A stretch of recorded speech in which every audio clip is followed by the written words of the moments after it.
வணக்கம். நான் உங்கள் அன்பான சயின்டிபிக் வேதிக் அஸ்ட்ராலஜர் அஸ்ட்ரோரஞ்சி பேசுகிறேன்.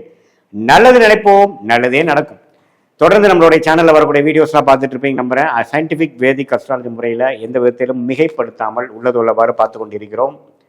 அந்த வகையில் சிம்ம ராசிக்காரர்களுக்கு ஜூன் 2025 எத்தகைய ஒரு மாதமாக இருக்க போகுதுங்கிறது பார்க்க போகிறோம்.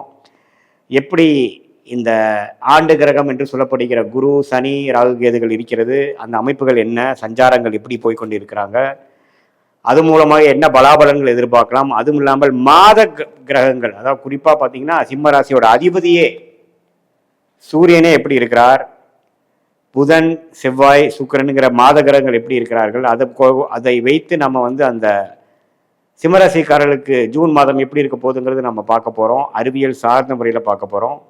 நம்ம சேனலுக்கு ஃபஸ்ட் டைம் வரவங்க மறக்காமல் சப்ஸ்கிரைப் பண்ணுங்கள். தொடர்ந்து நம்மளோட வீடியோஸ்லாம் அடையும்.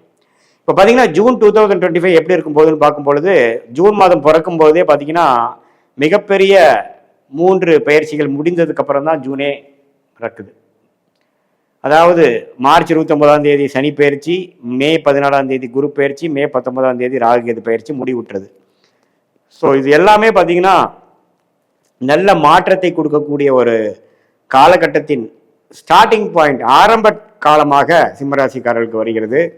அஸ்தம சனி ஸ்டார்ட் ஆகிவிட்டது. ஒரு 2 மாதமாக அஸ்தம சனி போய் கொண்டு இருக்கக்கூடிய சிம்மராசிக்காரர்களுக்கு குரு 11ஆம் இடத்துக்கு வருவது ஒரு அருமையான அமைப்பு. ஸோ மாதத்தின் முதலே பார்த்தீங்கன்னா குரு 11ஆம் இடத்திலும், சனி 8ஆம் இடத்திலும், ராகு 7ஆம் இடத்திலும், கேது ராசிக்குள்ளேயும் இருந்து ராகு குருவால் பார்க்கப்படுகிறார். ஸோ இத்தகைய ஆண்டு கிரகத்தின் சஞ்சாரம் வைத்து பார்க்கும் பொழுது ஓரளவுக்கு அஸ்தமசனி இருக்கிறதுனால சில விஷயங்களாக கேர்ஃபுல்லாக இருக்கணும். வண்டி வாகனத்தில் போகும்போது கேர்ஃபுல்லாக இருக்கணும். குடுக்கல் வாங்கல கேர்ஃபுல்லாக இருக்கணும். பேராசைப்படக்கூடாது. எதுவுமே உழைப்பு மட்டுமே பிரதானம்ங்கிற மாதிரி முனைப்பு இருக்கணுமே வழிய நீங்கள் அதிகம் ஆசைப்பட்டோ இந்த இன்வெஸ்ட்மெண்ட்ஸ், ஸ்பெக்குலேஷன், 1-2 பெரிய பெரிய ஆம்பிஷியஸ் ப்ராஜெக்ட் எல்லாம் போனோம்னா அஸ்தம சனி சாதகமற்ற பலனை கொடுத்து விடுங்கிறத நீங்கள் தெரிந்து கொள்ள வேண்டும். உழைப்பு மட்டுமே நம்பி தான் நீங்கள் போகணும். நம்ம அகலக்கால் ஏற்றி வைப்பதெல்லாம் ஒரு மிகவும் ஒரு சிரமமான ஒரு டைமாக போயிடும், பார்த்துங்க. மற்றபடி பார்த்தீங்கன்னா மாத கிரகம் சூரியனே பார்த்தீங்கன்னா 10ஆம் இடத்துல நல்லபடியாக இருக்கும் பொழுது நல்ல உத்வேகமான எண்ணங்கள் நல்லாவே இருக்கும். இந்த அஸ்தம சனியை சமாளிக்கிற அளவுக்கு உத்வேகமும் ஒரு மன தைரியமும் இருக்கக்கூடிய டைம் தான் ஜூன் மாதம் இருக்குது. குறிப்பாக சொல்ல போனால் முதல் 15 நாட்கள் சூரியனே பார்த்தீங்கன்னா 10ஆம் இடத்துல இருந்து, அதுக்கப்புறம் கடைசி 3வது 4வது வாரங்கள் பார்த்தீங்கன்னா 11ஆம் இடம் என்று சொல்லப்படுகிற அருமையான ஒரு இடத்துக்கு குருவோட சேர்ந்து இருக்கிறது. ராசிநாதனோட சஞ்சாரங்கள் அருமையாக இருக்கிறது. அதனால ஒன்றும் தவறு இல்லை. ஸோ 2வது ஆஃப் ஒன்றுமே நல்லா இருக்கு. ஏன்னா முதல் ஆஃப்ல என்னதான் 10ஆம் இடத்துல இருந்தாலும் சனி பார்வை பெறுகிறார். ஸோ அடுத்த 3வது 4வது வாரங்கள் ஒன்றுமே கொஞ்சம் பெனிஃபிட்டாக இருந்து சில விஷயங்கள் சாதுரியமாக செய்யக்கூடிய அஸ்தம சனியை சமாளிக்கக்கூடிய அமைப்புகளுக்கு கண்டிப்பாக காட்டுது. புதனின் சஞ்சாரமும் தப்பில்லை. ரிஷபத்தில் இருக்கிறார். அதுக்கப்புறம் மாதத்தின் நடுப்பகுதியில் மிதுனத்துக்கு வரார். மாதத்தின் இறுதியில் பார்த்தீங்கன்னா கடகத்துக்கு வரார். ஸோ எல்லாமே புதனின் சஞ்சாரமும் நல்லா இருக்கிறதுனால மாணவ செல்வங்கள், காம்படிட்டிவ் எக்ஸாம்ஸ் எழுதுறவங்க, ஹையர் ஸ்டடீஸ் போகிறவங்க, வெளிநாடு போகணும்னு படிக்கணும்னு ட்ரை பண்ணுறவங்க எல்லாத்துக்குமே ஒரு சாதகமான ஒரு அருமையான பலாபலன்கள் நிறைந்த ஒரு மாதமாக ஜூன் மாதம் இருக்கிறது. அதே சமயத்தில் செவ்வாய் பார்த்தீங்கன்னா மாதத்தின் முதல் வாரம் தான் மிதுனத்தில் இருக்கிறார். அதுக்கப்புறம் பார்த்தீங்கன்னா 12ஆம் இடத்துக்கு வந்துடுறார். ஸோ 12ஆம் இடத்துக்கே ராஜயோகாதிபதி வரும்பொழுது கொஞ்சம் தூர போகிறது, ஒரு பிரயாணம் போகிறது, சுப விரயங்கள் செய்வது, அது மாதிரி சில விஷயங்கள்லாம் நடக்கக்கூடிய அமைப்புகள் இருக்குது.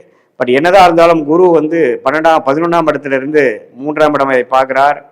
அதே சமயத்தில் 5ஆம் இடத்தை பார்க்குறார். அதே சமயத்தில் 7ஆம் இடத்தை பார்க்கும் பொழுது நல்ல ஒரு முயற்சி, நட்பு, நல்ல ஒரு கொலாபரேஷன், நண்பர்கள், குடும்பத்தில் எல்லாத்துலேயுமே ஓரளவுக்கு அனுகூல ஒரு அமைப்பு கிடைக்கக்கூடிய அமைப்புகள் இருக்குது. இதுவே அஸ்தம சனியை சமாளிக்கிற அளவுக்கு ஒரு விஷயத்தை கொடுக்க தான் செய்கிறது. ஸோ நல்லாவே இந்த மே மாதத்தில் நம்ம பாதிக்கப்பட்ட, ஏப்ரல் மாதத்தில் பாதிக்கப்பட்ட சிம்மராசிக்காரர்களுக்கு ஜூன் மாதம் ஒரு நல்ல மாறுதலை கொடுக்கக்கூடிய ஒரு மாதமாக இந்த ஜூன் 2025 கட்டாயம் சிம்மராசிக்காரர்களுக்கு உண்டு. அதே சமயத்தில் சுக்கிரனின் சஞ்சாரமும் பார்த்தீங்கன்னா 9ஆம் இடத்துலேயே மேஷத்தில் இருக்கக்கூடிய சுக்கிரன் மாதத்தின் இறுதி நாள் ஜூன் 30ஆம் தேதி பார்த்தீங்கன்னா அதோட ஓன் வீடாகிய ரிஷபத்துக்கு வருவது அருமை.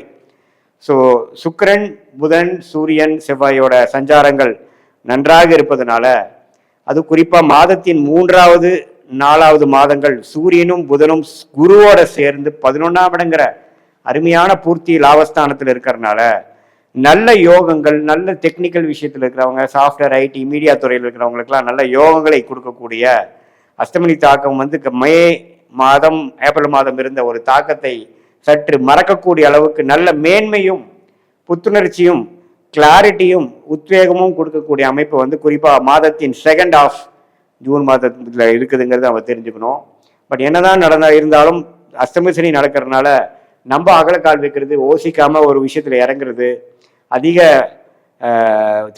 பழக்கம் இல்லாதவர்களோட சேர்ந்து பழகிறது, உடனே ஒரு முதலீடு செய்யறது, ஒரு அதிக ஆசைப்பட்டு ஒரு ஸ்பெகுலேஷன்ல போகிறது, அதெல்லாம் வந்து தவிர்க்கப்பட வேண்டும் என்பதை நான் சிம்மராசிக்காரர்களுக்கு நான் கேட்டுக்கொள்கிறேன். ஏன்னா அஷ்டம சனி பார்த்தீங்கன்னா கொடுக்குற மாதிரி கொடுத்து எடுக்கிற மாதிரி எடுக்கக்கூடிய அமைப்புகள் இருக்கும். ஏன்னா சனி 8ஆம் இடத்துக்கு வரும்பொழுது சில இது மாதிரி உபாதைகள் கொடுக்கும். குறிப்பாக 7ஆம் இடத்துல ராகு வரும்பொழுது ஒரு அந்நியர்னால சில விஷயங்கள், பிரச்சனைகள், அது மாதிரி விஷயங்கள் வரும். ஆனால் குரு பார்வை பெறுவதனால காதல் திருமணங்கள், கலப்பு திருமணங்கள்லாம் அருமையாக நடக்கக்கூடிய ஒரு மாதமாக ஜூன் மாதம் இருக்குது.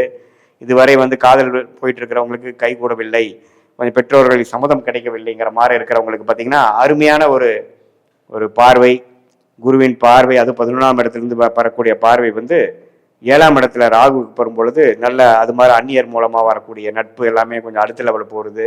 பிஸ்னஸ்லையும் பார்த்தீங்கன்னா வெளிநாடு தொடர்பு, வெளிநாடு மூலமாக அந்நிய செலாவணி சம்பாதிக்கிறது, டாலர்ஸை சம்பாதிக்கிறவங்க, இம்போர்ட் எக்ஸ்போர்ட் பிஸ்னஸ் பண்ணுறவங்களுக்கு எல்லாமே ஒரு சாதகமான ஒரு அருமையான ஒரு நிலைமையை கொடுக்கக்கூடிய ஒரு சிம்ம ராசிக்காரர்களுக்கு இந்த கிரகத்தின் அமைப்புகள் வந்து ஜூன் மாதத்துக்கு கண்டிப்பாக உண்டு. இது ஒரு பொதுவான பலனையை தவிர உங்களுடைய ஜென்ம ஜாதகத்தில் எத்தகைய ஒரு அமைப்புகள் போய்கொண்டிருக்கிறது, தசாபுக்திகள் எப்படி போய்கொண்டிருக்கிறது, அதில் பார்த்தீங்கன்னா இப்போ என்ன லக்னத்தில் பிறந்தீங்க, லக்னாதிபதி எப்படி இருக்கிறார், என்ன தசை போகுது, எந்த புக்தி போகுது, அதெல்லாம் இப்போ கோச்சாரத்தில் எது மாதிரி அமைப்புகள் இருக்குதுங்கிறதெல்லாம் ஒன்று சேர்த்து பார்க்கும் பொழுது உங்களுடைய நெக்ஸ்ட் ஃபியூ மந்த்ஸ் எப்படி இருக்க போகுது, அடுத்த ஃபியூ இயர்ஸ் எப்படி இருக்க போகுது, long term and short term ஃபியூச்சரையும் பார்த்துட்டு அதுக்கு தகுந்த மாதிரி நீங்கள் முடிவுகளை எடுக்கும் பொழுது நீங்கள் கர்மா என்ன சொல்லுகிறதோ அதுக்கு தகுந்த முடிவுகள் எடுக்கும் பொழுது வீண் விரயங்கள், வீண் சமய விரயங்கள், வீண் பண விரயங்கள்லாம் இல்லாமல் உங்களுடைய பொட்டென்ஷியலை நீங்கள் ரீச் பண்ணி தக்க சமயத்தில் தக்க முடிவுகளை எடுத்து கரெக்டான ஒரு வெற்றியை நீங்கள் கரெக்டான டைமில் பெறக்கூடிய அமைப்புகள் கண்டிப்பாக இந்திய வேத ஜோதிடம் சயின்டிஃபிக் முறையில் பார்க்கும் பொழுது அதுக்கு தகுந்த மாதிரி நம்ம முடிவுகள் எடுக்கும் பொழுது கட்டாயம் வெற்றி பெற முடியும் என்பதை நீங்கள் தெரிந்து கொள்ளுங்கள். இது பொதுவான பலன்கள் என்று நீங்கள் தெரிந்து கொள்ள வேண்டும். மீண்டும் மற்றொரு காணொலியில் சந்திப்போம். நன்றி, வணக்கம். வணக்கம், நான் உங்கள் அன்பான சயின்டிபிக் வேதிக் அஸ்ட்ராலஜர் அஸ்ட்ரோரஞ்சி பேசுகிறேன். நல்லது நினைப்போம், நல்லதே நடக்கும். இப்போ பார்த்தீங்கன்னா ஜூன் 2025 எத்தகைய ஒரு மாதமாக ஒரு காலமாக பலாபலன்கள் நிறைந்த ஒரு காலமாக இருக்க போகிறதுங்கிறது கன்னிராசிக்காரர்களுக்கு நம்ம பார்க்க போகிறோம். இப்போ கன்னிராசிக்காரர்களுக்கு இந்த ஜூன் 2025 எப்படி இருக்கும் போதுன்னு பார்க்கும் பொழுது மாத கிரகமாகிய புதன், சூரியன், சுக்கிரன், செவ்வாய் எத்தகைய ஒரு சஞ்சாரங்கள் பெறுகின்றன. ஆண்டு கிரகம் என்று சொல்லப்படுகிற குரு, சனி, ராகு, கேது எல்லாமே பார்த்தீங்கன்னா ஆண்டுக்கு ஒரு முறை, 2 ஆண்டுக்கு ஒரு முறைங்கிற மாதிரி சஞ்சரிக்கக்கூடிய, பயிற்சி பெறக்கூடிய கிரகங்களோட அமைப்பு கன்னிராசிக்கு எப்படி இருக்குது, இது ரெண்டையும் சேர்த்து பார்க்கும் பொழுது கன்னிராசிக்கு எத்தகைய ஒரு அமைப்பு நிறைந்ததாக ஜூன் 2025 இருக்கிறது நம்ம பார்க்க போகிறோம். அதுக்கு முன்னாடி நம்ம சேனல் ஃபஸ்ட் டைம் வரவங்க மறக்காமல் சப்ஸ்கிரைப் பண்ணுங்கள். ஸோ தட் தொடர்ந்து நம்மளுடைய வீடியோஸ்லாம் உங்களை வந்து அடைந்து அது மூலமாக உங்களுக்கு அறிவியல் சார்ந்த முறையில் வீடியோ வருவதனால எந்தவித மிகைப்படுத்தாமல் மூட நம்பிக்கையில் போகாமல் பரிகாரங்கள் அது மாதிரி விஷயத்துக்கு போகாமல் பார்க்கும் பொழுது நல்ல ஒரு துல்லியமான ஒரு பலாபலன்களை தெரிந்து கொள்ளக்கூடிய அமைப்புகள் கண்டிப்பாக உண்டு. ஸோ அந்த அடிப்படையில் இப்போ கன்னிராசிக்கு 2025 ஜூன் மாதம் எப்படி இருக்க போகுதுன்னு பார்க்கும் பொழுது குரு பார்த்தீங்கன்னா 10ஆம் இடத்துக்கு வந்து 2ஆம் இடத்தை பார்க்கிறார், 4ஆம் இடம் என்று தன்னுடைய ஓன் வீட்டை பார்க்கிறார், 6ஆம் இடத்தை பார்க்கிறாருங்கிறது இந்த வீடு, வண்டி, வாகனம், பண புழக்காட்டம், கடன் மூலமாக பணம் வருவது அல்லது நம்மளோட ஓன் மூலமாக நம்மளே சம்பாதிக்கிறது, ஒரு கேஷ் ஃப்ளோ இம்ப்ரூவ் பண்ணுறது அப்படிங்கிற மாதிரி நல்ல பலாபலன்கள் நிறைந்ததாக ஒரு அமைப்பு குருவோட சஞ்சாரம் கன்னிராசிக்கு வருது. இதுவரை பார்த்தீங்கன்னா கேஷ் ஃப்ளோ அவள் நினைக்கிற அளவுக்கு இல்லை அப்படின்னு நம்ம அதை நோக்கி நம்ம தொழிலதிபர்களாக இருந்தாலும் சரி, வியாபாரிகளாக இருந்தாலும் சரி, உத்தியோகத்தில் இருந்தவங்களாலும் சரி, இப்போ பார்த்தீங்கன்னா அடுத்த ஒரு வருடத்துக்கு ஒரு நல்ல ஒரு கேஷ் ஃப்ளோ வரக்கூடிய ஒரு ஆரம்ப கட்ட மாதமாக ஜூன் மாதம் இருக்க போகிறது என்று நீங்கள் தெரிந்து கொள்ள வேண்டும். அதே சமயத்துல கடந்த 1.5 வருஷமாக ராகு கேது அப்படிங்கிற ஒரு ராசிக்குள்ள சம்மந்தப்பட்டு மனக்குழப்பங்கள், சில விஷயத்துல முடிவெடுக்க முடியாத ஒரு அமைப்புகள், லெஃப்ட்டும் போக முடியல, ரைட்டும் போக முடியல, ஒரு மாதிரி மனக்குழப்பங்கள் நிறைந்த கன்னிராசிக்காரர்களுக்கெல்லாம் பார்த்தீங்கன்னா படிப்படியா இந்த ஜூன் மாதம் பிறக்கிறப்பவே பார்த்தீங்கன்னா சனி பயிற்சி முடிந்து விட்டது, குரு பயிற்சி முடிந்து விட்டது, ராகு கேது பயிற்சி முடிந்து எல்லாமே சாதகமான பயிற்சியாக வருகிறது. ஸோ ராகு கேது ராசி விட்டு விலகி ராகு 6ஆம் இடத்துக்கும் கேது 12ஆம் இடத்துக்கும் வருவது சூப்பர், அருமையான விஷயம். ஸோ அதனால என்ன ஆகும்னா உங்களுக்கு மென்டல் கிளாரிட்டி கிடைக்கும், ஒரு ஸ்ட்ரெச் கிடைக்கும், அடுத்தது என்ன பண்ண போறோங்கிற ஒரு தீர்க்கமான ஒரு முடிவெடுக்கக்கூடிய ஒரு காலகட்டமாக இருக்க போகிறது. ஸோ அடுத்து வரக்கூடிய அதே மாதிரி சனி பார்த்தீங்கன்னா 6ஆம் இடத்திலிருந்து ஒரு ஓய்வை கொடுத்து கடன் நோய் எதிரிகளை வந்து கட்டுப்பாடு கொண்டிருந்து 7ஆம் இடத்துல வந்து அதிக உழைப்பு, அதிக உத்வேகம், புதிய தொடர்புகள். இதுவரை நம்ம வந்து ஒரு ஒரு முயற்சி எடுக்காம அப்படியே திட்டு மேலே உட்காந்துட்டு காலை தண்ணியில் நினைச்சிட்டு கிணத்துக்குள்ள குதிக்காம அப்படியே யோசனை பண்ணிட்டு இருந்தவங்களாம் இப்போ குருவாரன்னு குதிச்சிருவாங்க, வேலையில இறங்கிடுவாங்க, முயற்சியில இறங்கிடுவாங்க, ஜெயிப்பதற்கு என்ன வழின்னு பார்ப்பாங்க, ரியாலிட்டிஸை ஃபேஸ் பண்ண போயிடுவாங்க. ஸோ அந்த அமைப்பு தான் சனி 7ஆம் இடத்துக்கு வருவது. கண்டிப்பாக அது ராசியை சனி பார்த்தாலும் அது வந்து கண்டக சனி என்று சொன்னாலும் அதுதான் ஜாதகரை வந்து உத்வேகப்படுத்தி அடுத்த லெவல் வாழ்க்கையில வேணுங்கிற ரிஸ்க் எடுக்கக்கூடிய அமைப்பை கொடுக்கக்கூடிய ஒரு அருமையான ஒரு பயிற்சி தான் அது. ஸோ இதெல்லாமே ஆண்டு கிரகத்தின் அமைப்பு ரொம்ப நல்லா இருக்கு. அதே சமயத்துல புதன்கிற ராசி அதிபதியே பார்த்தீங்கன்னா ரிஷபத்திலேயே மாதத்தின் முதல் வாரம் இருந்து அதுக்கப்புறம் பார்த்தீங்கன்னா 16ஆம் தேதி அந்த 22ஆம் தேதி மாதத்தின் 3வது வாரத்திலாம் பார்த்தீங்கன்னா மிதுனம், அதுக்கப்புறம் கடகம்னு போய் அது ஒரு ராசியோட சஞ்சாரம், ராசிநாதனோட சஞ்சாரமே ஒரு நல்ல அமைப்புல ரிஷபம், மிதுனம், கடகம், அதாவது 9ஆம் இடம், 10ஆம் இடம், 11ஆம் இடம் என்று நட்பு வீடு, ஆட்சி வீடுங்கிறது நல்லா இருக்கு. ஸோ ராசி அதிபதி பலம் பெறும் பொழுது நல்ல அமைப்பு கொடுக்கக்கூடிய, நல்ல தீர்க்கமான முடிவு எடுக்கக்கூடிய, ஆல்ரெடி ராகு கேது வேற ராசியிலிருந்து விலகிட்டாங்க. ஸோ அப்படிங்கிறப்ப ராசி அதிபதியும் நல்லா இருக்கும் பொழுது, அதே குறிப்பா பார்த்தீங்கன்னா மாதத்தின் செகண்ட் ஹாஃப் என்று சொல்லப்படுகிற 3rd and 4th வீக்லாம் பார்த்தீங்கன்னா புதன் குருவோட சேர்ந்து சூரியனோட சேர்ந்து 10ஆம் இடத்துல இருப்பது அருமை.